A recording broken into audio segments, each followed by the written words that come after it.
In the highlands of Ethiopia, where morning mist clings to the hills like breath, the village of Kada stirred to life. A rooster crowed, smoke rose from cooking fires, women braided hair beneath the shade of acacia trees, and the drumbeat of celebration rolled through the valley like a heartbeat. Today, the village would gather. Lulit, the daughter of the potter, was to be married. She sat quietly in her room, the early sun casting warm light on her cheeks. Her habesha chemise, white with golden thread, shimmered faintly as her mother adjusted the neckline. Her sister fastened the necklace, whispered something about how beautiful she looked. But Lula did not smile.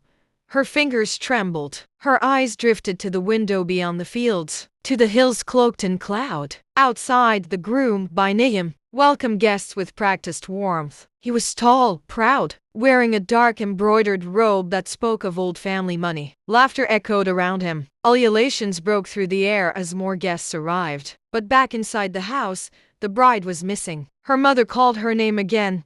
No answer. The door to her room creaked open. The bed was empty. Her wedding dress was folded neatly at the edge. A soft breeze drifted through the open window, stirring the curtain like a final goodbye. A scream broke the air.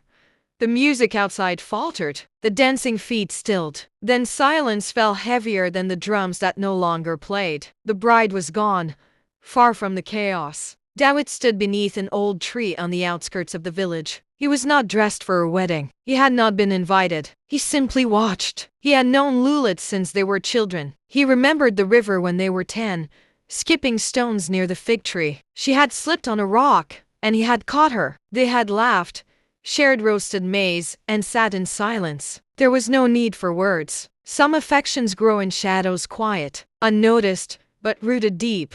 Now, as the village shook with gossip and confusion, Dawit said nothing. He simply turned and walked home. That night, in the stillness of his hut, he opened an old book of poetry. It was one Lulit had borrowed from him weeks before. A note fell from between the pages, small, worn, folded in two, in her handwriting. The words read, "If I vanish, I didn't choose it." He stared at the note for a long time. Then his eyes lifted to the mist-covered hills. At dawn, Dawit left the village. No one saw him go. Past terrace fields and grazing sheep, where the wind told stories that people had long forgotten. The air grew thinner as he climbed. The earth beneath his feet turned from soft dirt to stone. Eventually, the clouds parted and there it stood. The old Orthodox church, long abandoned, carved into the cliffside. Vines crept across its stone walls like scars. A weathered wooden cross leaned against the doorframe.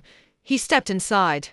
Dust, silence, the scent of burnt wax lingered in the air. On the ground, ashes, a half-burnt candle, and near the altar, a scarf. Lulit's scarf, he recognized the pattern. He had given it to her long ago on the day she turned 17. She was here, he whispered. From the shadows, a quiet voice answered. She was. An old noon stood in the doorway, her white robe nearly blending with the mist. "You're looking for the girl with sorrow in her eyes," she said. "Did she come here?" Dawit asked. She came, not for herself, but for someone she loved. The noon stepped forward and placed a hand on his chest. Her touch was gentle, but her eyes held something ancient. She was afraid, but not of you. And with that, she disappeared into the mist. Back in the village, Dawit went to the registry house, a quiet building. Walls yellowed with age. Records slapped their names, marriages, deaths all inked and sealed out. He asked for Lulit's record. The old clerk hesitated, then pointed to a thick book on the far shelf. Dawit found her name, and beside it, another, Elias. Lulit had been married. Before Dot, his hand trembled as he traced the date. 2 years ago, a marriage that no one spoke of. Not even her own mother at the wedding preparations. He closed his eyes and the memory of her fear returned like thunder. Then came the vision and imagined scene. Or one long buried in village whispers, Lulit and Elias laughing in the fields, sharing roasted maize. He gave her a wooden pendant carved with his initials. They married quietly, in a countryside church with no celebration, just hearts beating in time. But then came Biniam's father, a man with power, land, pride. He accused Elias of theft in the market square, called the police. Elias protested, but the handcuffs were fast. The villagers watched in silence, some ashamed. Lulit screamed, some complicit. They said nothing. Back in his home, Dawit sat before the fire. He held Lulit's scarf in his hands. His jaw clenched. It had not been love that called her to Biniam. It had been silence. The river still ran beneath the fig tree where they had once played. Dawit knelt near its roots. The ground was soft. He touched the stones, noticed how they had been stacked unnaturally. A pattern. A marker beneath them, a small clay jar weighted inside, a note, folded carefully. Her handwriting again. I don't belong to them. I never did.